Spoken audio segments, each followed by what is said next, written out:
ಮೊನ್ನೆ ನಾಮಿನೇಷನ್ ಸಂದರ್ಭದಲ್ಲಿ ರಕ್ಷಿತಾ ಶೆಟ್ಟಿ ಕೊಟ್ಟಂತಹ ಕಾರಣಗಳು ಇದೀಗ ಭಾರಿ ಚರ್ಚೆಗೆ ಗ್ರಾಸವಾಗಿದೆ. ಸೋಷಿಯಲ್ ಮೀಡಿಯಾದಲ್ಲಿ ಇದಕ್ಕೆ ಸಂಬಂಧಪಟ್ಟಂತೆ ಸಾಕಷ್ಟು ಪೋಸ್ಟ್ಗಳು, ಸಾಕಷ್ಟು ವಿಚಾರಗಳು ಚರ್ಚೆ ಆಗ್ತಾನೆ ಇದೆ. ರಕ್ಷಿತಾ ಶೆಟ್ಟಿ ಅವರಿಗೆ ನಾಮಿನೇಷನ್ ಅಂದ್ರೆ ಏನು ಅನ್ನೋದು ಗೊತ್ತಿಲ್ಲ. ಯಾವ ರೀತಿ ನಾಮಿನೇಷನ್ ಮಾಡಬೇಕು ಅನ್ನೋದು ಗೊತ್ತಿಲ್ಲ. ಯಾವ ರೀತಿ ಕಾರಣಗಳನ್ನ ಕೊಡಬೇಕು ಅನ್ನೋದು ಗೊತ್ತಿಲ್ಲ. ಸುಖಾಸುಮ್ಮನೆ ಕಾರಣಗಳನ್ನ ಕೊಟ್ಟು ಉಳಿದ ಸ್ಪರ್ಧಿಗಳಿಗೆ ತೊಂದರೆ ಆಗುವ ರೀತಿ ಮಾಡ್ತಾರೆ ಅನ್ನೋ ವಾದಗಳು ಸೋಷಿಯಲ್ ಮೀಡಿಯಾದಲ್ಲಿ ಜೋರಾಗಿ ನಡೀತಾ ಇದೆ. ಈ ಹಿಂದೆ ರಘು ಅವರಿಗೆ ಅನ್ಯಾಯ ಮಾಡಿದ್ರು. ಅವತ್ತು ಅವರಿಗೆ ಗೊತ್ತಾದ್ರೂ ಕೂಡ ಮತ್ತೆ ನಾಮಿನೇಷನ್ ಸಂದರ್ಭದಲ್ಲಿ ಮೊನ್ನೆ ಆ ತಪ್ಪನ್ನ ತಿದ್ದಿಕೊಳ್ಳುವಂತ ಕೆಲಸವನ್ನ ಮಾಡಿಲ್ಲ. ಸುಖಾಸುಮ್ಮನೆ ಸಿಲ್ಲಿ ಕಾರಣಗಳನ್ನ ಕೊಟ್ಟು ಗಿಲ್ಲಿ ಅವರನ್ನ ನಾಮಿನೇಟ್ ಮಾಡಿದ್ದಾರೆ. ಆಕೆ ಇನ್ನೂ ಕೂಡ ತನ್ನ ತಪ್ಪನ್ನ ತಿದ್ದಿಕೊಳ್ಳುವಂತ ಕೆಲಸವನ್ನ ಮಾಡ್ತಾ ಇಲ್ಲ. ಹೀಗೆಲ್ಲ ಅಭಿಪ್ರಾಯಗಳು ವ್ಯಕ್ತವಾಗ್ತಾ ಇದೆ. ಒಂದಷ್ಟು ಜನ ರಕ್ಷಿತಾ ಶೆಟ್ಟಿ ಪರವಾಗಿ ನಿಂತಿದ್ದಾರೆ. ಆಕೆ ಕೊಟ್ಟಂತಹ ಕಾರಣ ಸರಿಯಾಗಿದೆ. ಆಕೆಗೆ ಏನ್ ಅನ್ಸಿದ್ಯೋ ಅದನ್ನ ಕೊಟ್ಟಿದ್ದಾಳೆ. ಆಕೆ ಆಟವನ್ನ ಆಟದ ತರ ನೋಡ್ತಾಳೆ, ಹಾಗೆ ಫ್ರೆಂಡ್ಶಿಪ್ ಅನ್ನ ಫ್ರೆಂಡ್ಶಿಪ್ ತರ ನೋಡ್ತಾಳೆ. ಆಟ ಮುಗಿದ ಬಳಿಕ ಗಿಲ್ಲಿ ಜೊತೆ ರಕ್ಷಿತಾ ಶೆಟ್ಟಿ ಚೆನ್ನಾಗಿದ್ದಾರೆ, ಹಾಗೆ ಗಿಲ್ಲಿ ಕೂಡ ರಕ್ಷಿತಾ ಶೆಟ್ಟಿ ಜೊತೆ ಚೆನ್ನಾಗಿದ್ದಾರೆ. ಹಾಗಾಗಿ ಅವರ ಆ ಒಂದು ಆಟದ ಮೇಲೆ ಅವರ ವ್ಯಕ್ತಿತ್ವವನ್ನ ಜಡ್ಜ್ ಮಾಡೋದಕ್ಕೆ ಸಾಧ್ಯ ಇಲ್ಲ ಅಂತ ಸಾಕಷ್ಟು ಜನ ರಕ್ಷಿತಾ ಪರವಾಗಿ ಕೂಡ ನಿಂತಿದ್ದಾರೆ. ಇನ್ನು ರಕ್ಷಿತಾ ಶೆಟ್ಟಿ ಬಿಗ್ ಬಾಸ್ ಮನೆಯಲ್ಲಿ ಫೇಕ್, ಆಕೆ ಇಷ್ಟು ದಿನ ಕೂಡ ಮುಖವಾಡ ಹಾಕೊಂಡೇ ಇದ್ದಾಳೆ. ಸ್ಟ್ರಾಟಜಿ ಮಾಡ್ಕೊಂಡೇ ಆಟವನ್ನ ಆಡ್ತಾ ಇದ್ದಾಳೆ. ಏನೇ ಮಾಡಿದ್ರು ಕೂಡ ಅದರ ಹಿಂದೆ ಒಂದು ಸ್ಟ್ರಾಟಜಿ ಇರುತ್ತೆ ಅನ್ನೋ ಅಭಿಪ್ರಾಯಗಳು ಕೇಳಿ ಬರ್ತಾ ಇದೆ. ಇನ್ನು ಬಿಗ್ ಬಾಸ್ ಮನೆಯಲ್ಲಿರುವಂತಹ ಒಂದಷ್ಟು ಸ್ಪರ್ಧಿಗಳು ಕೂಡ ರಕ್ಷಿತಾ ಶೆಟ್ಟಿ ಮೇಲೆ ಇದೇ ರೀತಿಯಾದಂತಹ ಆರೋಪವನ್ನ ಮಾಡ್ತಾನೆ ಬಂದಿದ್ದಾರೆ. ಮುಖ್ಯವಾಗಿ ಮೊನ್ನೆ ರಕ್ಷಿತಾ ವಿರುದ್ಧವಾಗಿ ಕಾವ್ಯ ಶೈವ ಅವರು ಕೊಟ್ಟಂತ ಒಂದಷ್ಟು ಕಾರಣಗಳು ಅಚ್ಚರಿಯನ್ನ ಮೂಡಿಸಿದ್ವು. ಈ ಹಿಂದೆ ಕಾವ್ಯ ಶೈವಾಗೆ ಅಶ್ವಿನಿ ಒಂದಷ್ಟು ವಾಗ್ದಾಳಿ ನಡೆಸಿದಂತಹ ಸಂದರ್ಭದಲ್ಲಿ, ಒಂದಷ್ಟು ಆರೋಪಗಳನ್ನ ಮಾಡಿದಂತಹ ಸಂದರ್ಭದಲ್ಲಿ ಇಡೀ ಮನೆಯಲ್ಲಿ ಯಾರು ಕೂಡ ಕಾವ್ಯ ಪರವಾಗಿ ನಿಂತಿರೋದಿಲ್ಲ. ಅವತ್ತು ಕಾವ್ಯ ಪರವಾಗಿ ನಿಂತಿದ್ದು ರಕ್ಷಿತಾ ಶೆಟ್ಟಿ. ಆದ್ರೆ ಅದೆಲ್ಲವನ್ನ ಕೂಡ ಮರೆತಂತೆ ಕಾವ್ಯ ರಕ್ಷಿತಾ ಶೆಟ್ಟಿ ಮೇಲೆ ಒಂದಷ್ಟು ಆರೋಪಗಳನ್ನ ಮಾಡ್ತಾರೆ. ನೀನು ಫೇಕ್ ಅಂತ ಹೇಳ್ತಾರೆ, ನಿನ್ನ ಜನಗಳೇ ಹೊರಗೆ ಕಳಿಸ್ತಾರೆ ಅಂತ ಒಂದಷ್ಟು ವಾಗ್ದಾಳಿಯನ್ನ ನಡೆಸ್ತಾರೆ. ಇದೆಲ್ಲ ಆದ ಬಳಿಕ ಟಾಸ್ಕ್ ಬರುತ್ತೆ. ಆ ಒಂದು ಟಾಸ್ಕ್ ನಲ್ಲಿ ಮಾಲು ಹಾಗೇನೆ ರಕ್ಷಿತಾ ಅವರು ಜೋಡಿ ಆಗ್ತಾರೆ. ಆ ಒಂದು ಟಾಸ್ಕ್ ನಲ್ಲಿ ಇಬ್ರು ಕೂಡ ಚೆನ್ನಾಗಿ ಆಟವನ್ನ ಆಡ್ತಾರೆ. ಈಗೆಲ್ಲ ಬೆಳವಣಿಗೆಗಳಾದ ನಂತರ ರಕ್ಷಿತಾ ತುಂಬಾನೇ ಕುಗ್ಗಿದಂತೆ ಕಂಡು ಬಂತು.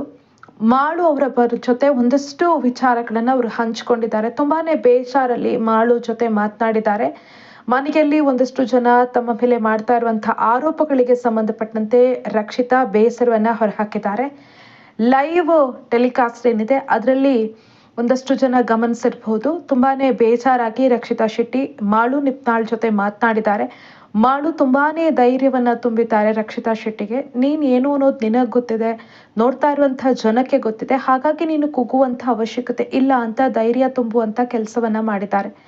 ಮಾಳು ಅಣ್ಣ ಎಲ್ರೂ ಕೂಡ ಹೇಳ್ತಾರೆ, ನಿನಗೆ ಸರಿ ಕಾರಣ ಕೊಡೋದಕ್ ಬರೋದಿಲ್ಲ, ಸ್ಟ್ರಾಟಜಿ ಮಾಡ್ತೀಯಾ, ಅದು ಮಾಡ್ತೀಯಾ, ಫೇಕ್ ಮಾಡ್ತೀಯಾ, ಹಾಗೆ ಹೀಗೆ ಅಂತ ಸಾಲು ಸಾಲು ಆರೋಪಗಳನ್ನ ಮಾಡ್ತಾನೆ ಇದ್ದಾರೆ.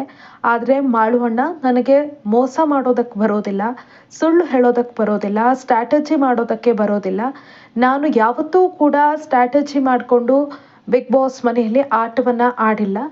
ಮತ್ತೆ ನನಗೆ ಈ ಹಿಂದೆ ಯಾರಾದ್ರೂ ನೋವು ಕೊಟ್ಟಿದ್ರೆ ಅಥವಾ ಯಾರಾದ್ರೂ ನನಗೆ ಏನಾದ್ರೂ ಜಗಳ ಮಾಡಿದ್ರು ಕೂಡ ಆಟದ ಸಂದರ್ಭದಲ್ಲಿ ನಾನು ಅದನ್ನ ತೋರಿಸೋದಿಲ್ಲ. ನೆಕ್ಸ್ಟ್ ಆಟ ಅಂತ ಬಂದಾಗ ಈ ಹಿಂದೆ ಅವರಿಗೆ ನನ್ನಿಂದ ನೋವಾಗಿದ್ರೆ ಅಥವಾ ಅವರಿಂದ ನನಗೆ ನೋವಾಗಿದ್ರೆ ಎಲ್ಲವನ್ನ ಕೂಡ ನಾನು ಮರೆತು ಬಿಟ್ಟು ಆಟವನ್ನಷ್ಟೇ ಆಡ್ತೀನಿ. ಆದ್ರೆ ಇಲ್ಲಿ ಎಲ್ಲರೂ ಕೂಡ ನಾನು ಪ್ಲಾನ್ ಮಾಡಿನೇ ಎಲ್ಲವನ್ನ ಮಾಡ್ತಾ ಇದ್ದೀನಿ ಅಂತ ಆರೋಪ ಮಾಡ್ತಾ ಇದ್ದಾರೆ. ನಾನು ಅವರನ್ನ ಹೇಗೆ ನಂಬಿಸೋದು ಅಂತ ಪ್ರಶ್ನೆಯನ್ನ ಮಾಡಿದ್ದಾರೆ. ಹಾಗೇನೆ ನಾನು ಇಲ್ಲಿ ನಿಮ್ಮ ಪರವಾಗಿ ಮಾತನಾಡಿದ್ದಕ್ಕೆ ಒಂದಷ್ಟು ಜನ ನನಗೆ ಬೇರೆ ಬೇರೆ ರೀತಿಯಲ್ಲಿ ವಾಗ್ದಾಳಿಯನ್ನ ನಡೆಸಿದ್ರು, ಒಂದಷ್ಟು ಆರೋಪಗಳನ್ನ ಮಾಡಿದ್ರು. ಆದ್ರೆ ನಾನು ರಿಯಲ್ ಲೈಫ್ನಲ್ಲೂ ಹಾಗೆ ಇದ್ದೀನಿ. ಎಲ್ಲಿ ಅನ್ಯಾಯ ಆಗತ್ತ, ಎಲ್ಲಿ ಯಾರಿಗೆ ನ್ಯಾಯ ಸಿಗ್ಬೇಕೋ ಅಲ್ಲಿ ನಾನು ಪ್ರಶ್ನೆ ಮಾಡಿಯೇ ಮಾಡ್ತೀನಿ. ಒಬ್ಬರಿಗೆ ಅನ್ಯಾಯ ಆಗ್ತಾ ಇದ್ದಂತಹ ಸಂದರ್ಭದಲ್ಲಿ ನಾನು ಸುಮ್ಮನೆ ಕೂರೋದಕ್ಕೆ ನನ್ನ ಮನಸ್ಸು ಒಪ್ಪೋದಿಲ್ಲ. ನಿಮಗೆ ಯೋಗ್ಯತೆ ಇತ್ತು, ಹಾಗಾಗಿ ನಾನು ಹೇಳಿದೆ. ನಿಮ್ಮ ತಾಕತ್ತೇನು ಅನ್ನೋದು ನನಗೆ ಗೊತ್ತಿದೆ, ಹಾಗಾಗಿ ನಿಮಗೆ ಆ ಸ್ಥಾನ ಬೇಡ ಅನ್ನೋ ಕಾರಣಕ್ಕೆ ನಾನು ನಿಮ್ಮ ಪರವಾಗಿ ಧ್ವನಿ ಎತ್ತಿದೆ. ಅದರ ಹೊರತಾಗಿ ಇದರ ಹಿಂದೆ ಯಾವುದೇ ರೀತಿಯಾದಂತಹ ಸ್ಟ್ರಾಟಜಿ ಇಲ್ಲ ಮಾಳು ಅಣ್ಣ. ಆದ್ರೆ ಇವರೆಲ್ಲರೂ ಕೂಡ ನನಗೆ ಸುಖಾಸುಮ್ಮನೆ ಈ ರೀತಿ ಆರೋಪಗಳನ್ನ ಮಾಡ್ತಾರೆ. ಇದ್ಯಾಕೋ ನನಗೆ ಬೇಜಾರು ಅನ್ನಿಸ್ತು ಅಂತ ಮಾಳು ನಿಪ್ನಾಳ್ ಅವರ ಜೊತೆ ಹೇಳಿದ್ದಾರೆ. ಈ ಸಂದರ್ಭದಲ್ಲಿ ಪಾಪ ಮಾಳು ಅವರು ಸಾಕಷ್ಟು ಧೈರ್ಯವನ್ನ ತುಂಬಿದ್ದಾರೆ. ಅಪ್ಪಿ, ನೀನು ಯಾವುದಕ್ಕೂ ಕೂಡ ತಲೆ ಕೆಡಿಸ್ಕೋಬೇಡ. ನಿನ್ನ ಆಟವನ್ನ ನೀನು ಆಡು, ಅವರ ಆಟವನ್ನ ಅವರು ಆಡ್ತಾರೆ. ಇಲ್ಲಿ ಅವರು ನಿನ್ನ ಬಗ್ಗೆ ಡಿಸೈಡ್ ಮಾಡಬೇಕಾಗೋದು ಅಲ್ಲ. ಡಿಸೈಡ್ ಮಾಡಬೇಕಾಗಿರೋದು ನಿನಗೆ ವೋಟ್ ಹಾಕುವಂತಹ ಜನ, ನಿನ್ನನ್ನು ಇಷ್ಟಪಡುವಂತಹ ಜನ. ಅವರಿಗೆ ನೀನು ಏನು ಅನ್ನೋದು ಗೊತ್ತಿದೆ. ನಿನ್ನನ್ನು ಅವರು ಸರಿಯಾಗಿ ಅರ್ಥ ಮಾಡ್ಕೊಂಡಿರ್ತಾರೆ. ಹಾಗಾಗಿ ನೀನು ಇಲ್ಲಿ ಯಾರೋ ಏನೋ ಮಾತಾಡ್ತಾರೆ ಅನ್ನೋ ಕಾರಣಕ್ಕೆ ಬೇಜಾರಾಗುವಂಥ ಅವಶ್ಯಕತೆ ಇಲ್ಲ. ನಿನ್ನ ಆಟ ಏನಿದೆಯೋ ಅದನ್ನು ಆಡ್ತಾ ಹೋಗು. ಈ ರೀತಿ ನೀನು ತುಂಬ ಟೆನ್ಷನ್ ಮಾಡಿಕೊಂಡ್ರೆ ಮುಂದೆ ಆಟ ಆಡೋದಕ್ಕೆ ಕಷ್ಟ ಆಗತ್ತೆ. ಏನೇನೋ ಯೋಚನೆಗಳನ್ನು ತಲೆಯಲ್ಲಿ ತುಂಬುವಂಥ ಕೆಲಸವನ್ನ ಮಾಡಬೇಡ. ಚೆನ್ನಾಗಿ ಆಟವನ್ನು ಆಡ್ತಾ ಇದ್ದಿ, ಇದೇ ರೀತಿ ಆಟವನ್ನು ಆಡು ಅಂತ ಧೈರ್ಯದ ಮಾತುಗಳನ್ನು ಹೇಳಿದ್ದಾರೆ. ಮಾಳು ನಿಪ್ನಾಳ್ ಸಾಕಷ್ಟು ಧೈರ್ಯ ತುಂಬಿದ ಬಳಿಕ ಕೂಡ ಕೈಯಲ್ಲಿ ತಟ್ಟೆ ಹಿಡ್ಕೊಂಡು ಊಟ ಮಾಡ್ತಾ ಇದ್ದಂತಹ ರಕ್ಷಿತಾ ಅಲ್ಲೇ ತುಂಬ ಹೊತ್ತು ಯೋಚನೆ ಮಾಡ್ತಾ ಕೂತಿದ್ದಾರೆ. ತುಂಬ ಮಂಕಾಗಿ ಇದ್ದಂತೆ ಕಂಡು ಬಂತು. ಜೊತೆಗೆ ಸಾಕಷ್ಟು ಬೇಜಾರಲ್ಲಿದ್ದೆ ಅನ್ನೋದು ಆ ಒಂದು ಅವರ ಮುಖ ಭಾವದಲ್ಲೇ ಕಂಡು ಬರ್ತಾ ಇತ್ತು.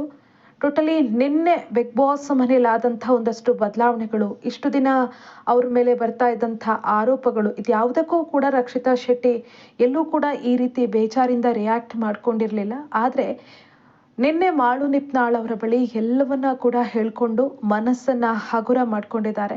ಸೊ ಸ್ನೇಹಿತರೆ, ನಿಮಗೇನು ಅನ್ನಿಸ್ತು? ಇಷ್ಟು ದಿನದಿಂದ ನೀವು ರಕ್ಷಿತಾ ಅವರ ಆಟವನ್ನ ನೋಡ್ತಾ ಇದ್ದೀರಾ, ಸಾಕಷ್ಟು ಜನ ಅವರಿಗೆ ಸಪೋರ್ಟ್ ಮಾಡ್ತಾ ಇದ್ದೀರಾ. ನಿಜವಾಗ್ಲೂ ರಕ್ಷಿತಾ ಫೇಕ್ ಅಂತ ಅನ್ಸತ್ತಾ, ಅಥವಾ ಆಕೆ ಇರೋದೇ ಹಾಗೆ ಅಂತ ಅನ್ಸತ್ತಾ? ನಿಮ್ಮ ಅಭಿಪ್ರಾಯ ಏನು? ಅದನ್ನ ಕಮೆಂಟ್ ಮೂಲಕ ತಿಳಿಸಿ. ಹಾಗೇನೆ ಬಿಗ್ ಬಾಸ್ ಮನೆಯಲ್ಲಿ ನಿಮ್ಮ ಫೇವ್ರೆಟ್ ಸ್ಪರ್ಧಿ ಯಾರು, ಯಾರು ಗೆಲ್ಲಬೇಕು ಅನ್ನೋದು ನಿಮ್ಮ ಆಸೆ, ಇದನ್ನ ಕೂಡ ಕಮೆಂಟ್ ಮಾಡಿ ತಿಳಿಸಿ.